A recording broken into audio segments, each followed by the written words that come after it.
Greetings, ladies and gentlemen, and welcome to this latest edition of Tales from Outer Space. And as always, I hope that you enjoy Deathworld, more like Deathfood, written by SynthoStellar.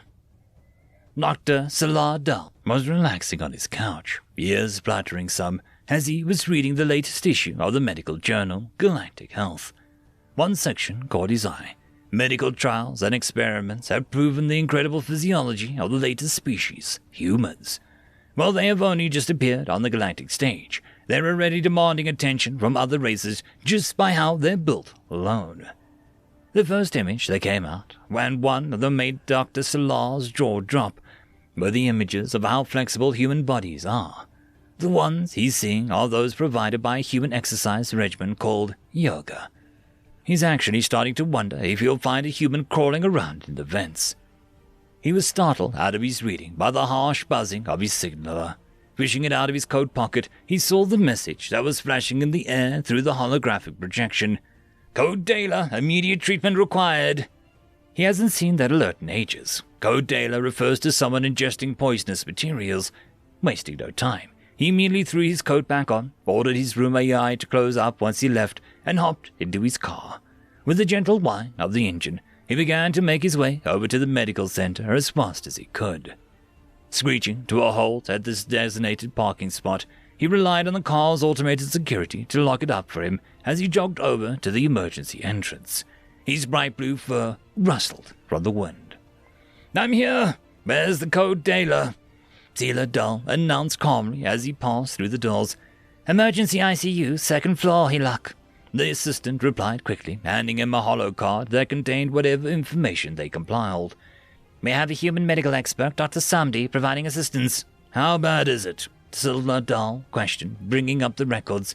"Profuse bleeding from the mouth," the assistant explained as they were walking towards the ICU. "Field scans also show extreme inflammation along the digestive tract. We're worried that they're already causing cellular breakdown." "What happened? What did the Hilak eat?" Saladel continued, growing more and more disturbed as he listened and read. "Packaged human food," the assistant answered. "We haven't identified the brand or the specifics. All we know that it's what the humans called soup." "Kaya!" Saladel cursed, his teeth bared. "And this Dr. Samdi, is a translator updated for the human language yet?" "We're having issues with that, sir," the assistant sighed worriedly. "They have too many languages to decipher. We've only gotten 1 out of 100 translated. Samdi seems to be using what was translated, though, so we're okay there." "What? 100? Seriously?" Saladel exclaimed in disbelief. Never mind. Come on, let's go." Thanks to the emergency designation of their route, they didn't need to weave through the obstacles or civilians. It was a very quick jog over to the ICU. And as they approached, they could hear a frenzied conversation of the medical workers as well as an unknown voice with them, most likely Sandy. Once they burst through the door, Saladal already started feeling sick. The Hilak, huge and bursting with muscle, had blood all over its mouth, throat, and good portion of its upper chest. And as Saladal and the assistant made their way over, the Hilak leaned over the bed to retch out a thick stream of blood onto the repurposed wastepan. Standing, separate from the crowd, was a dark-skinned human with almost night-black tuft of fur on its head. That must be Dr. Samdi. Practically snapping the translator in his ear, Saladal immediately approached the human. "You are Dr. Samdi." The human nodded after gently tapping his own translator. "Yes, I am Dr. Saladal, I presume." "I am." He nodded back, then looked back at the sickening sight of the galactic brute having lost its mind in sheer terror, then back at the human. "Please tell me that you have something. What happened?" "We need a stomach pump right now," Samdi said firmly. "Nida consumed a small bowl of ramen that had intense concentrations of capsaicin in it. Once his stomach has been cleared, you will need a solution containing high concentration of casein to neutralize the irritant." "Wait, milk?" Saladal asked incredulously after some confusion after whether the translation was correct. "Are you telling us to give him milk? Are you sure?" "I can direct you to numerous scientific studies regarding the biochemistry between the two," Samdi replied with a serious expression. But yes, if you don't get the capsaicins to get off his system, his body will continue to attack the infected areas with the intensity that you're seeing, leading to a catastrophic internal damage and even total system shutdown. Citadel was momentarily distracted by another retching fit from the Helak, who let out another outpouring of blood onto the pan, nearly filling it, before returning back to hyperventilating, despite all the neurodepressants administered to him. "Do you happen to have any of that?" Citadel asked, his expression dark and disturbed. "I do, but your team won't allow me, despite my certification from the Galactic Medical Board." Somebody nodded, casting a glare at the workers trying to help the Helak. Citadel can see why. The Helak was too old, medically, to be ingesting milk. At this point, all it would do is make his situation work by making him squirt liquid out the other end. But if it doesn't need to be digested, just come into contact with whatever poison he ingested. "Everyone, allow Samdi to administer the aid to the Helak, now!" Citadel barked out immediately. "Samdi, get whatever you need ready. Everyone else, get the pump ready. I want his stomach completely empty by the time somebody is prepared. Let's go!" The ordeal passed by in a blur, as all operations big and small happened.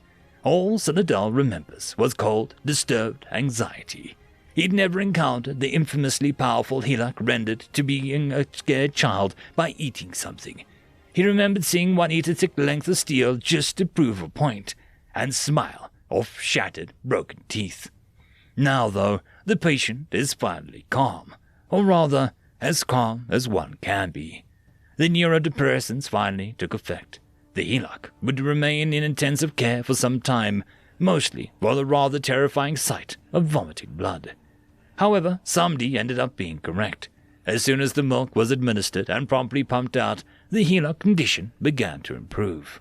And now, Citadel was trying to decompress and work his way out of the focus by relaxing in the medical center's eatery, having himself a simple plate of organized fruits and vegetables.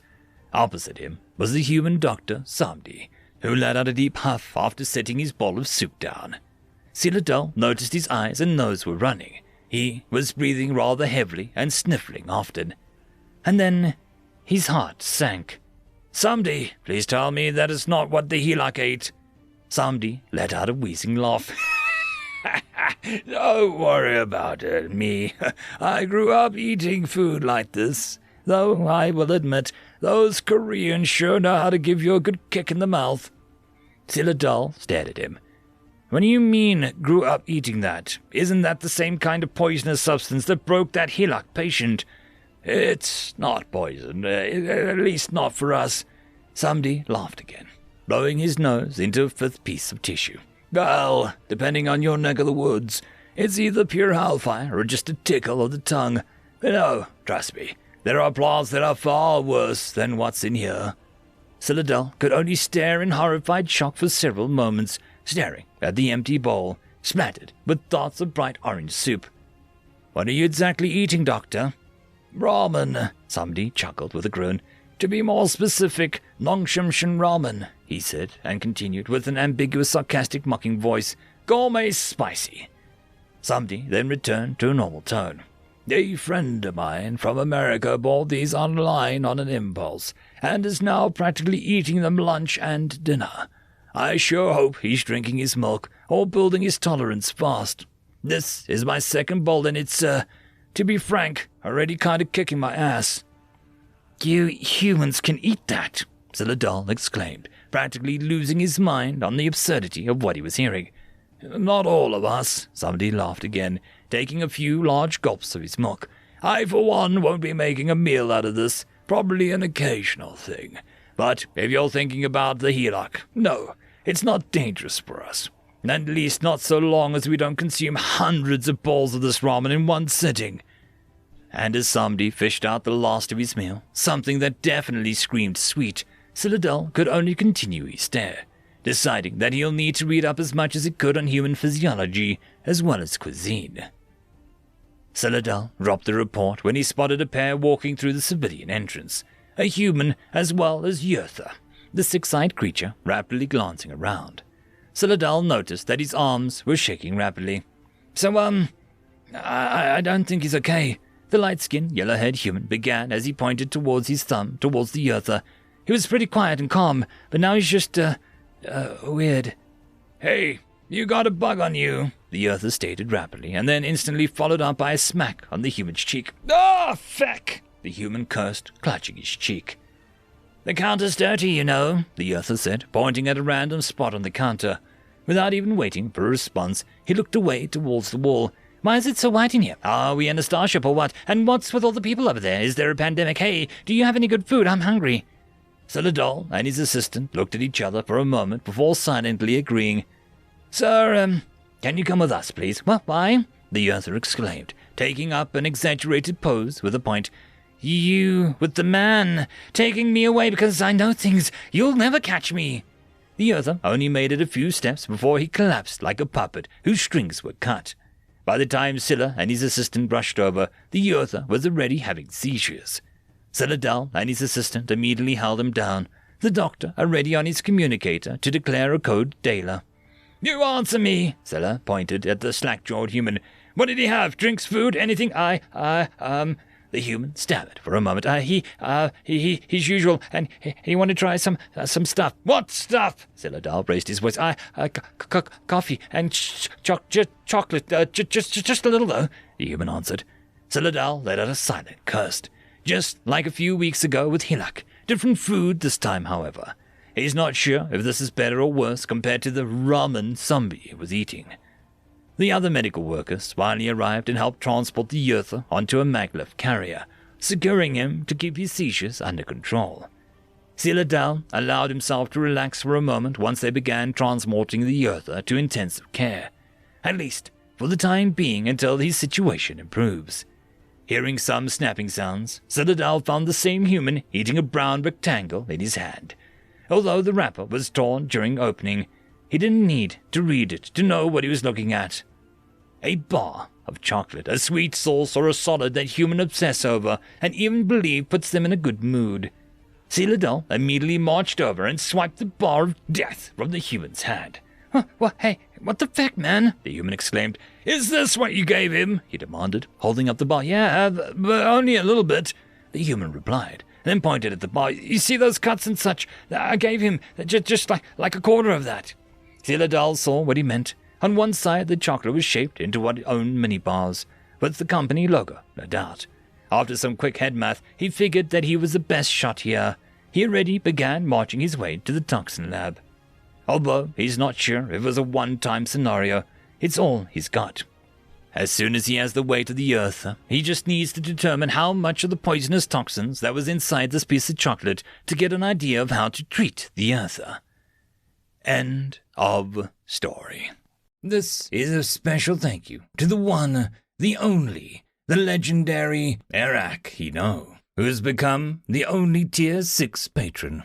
I just want to thank the T5 patrons and channel members. Bob the Dragon, Cam Maxwell, Casper Arnholtz, Estrella the Dreamer, Tryagain95, Pudic Yol, Meridian117, Alithia, Jordan Bucksborn, Angry Marine, Albarden Gusta, and Barkey. Thank you very much. And that, my friends, concludes this video. I hope that you enjoyed. There are links down below, both to support this channel and for the author of this fiction. Anyways, I hope you all have a fantastic one, and I'll see you next time. Cheers.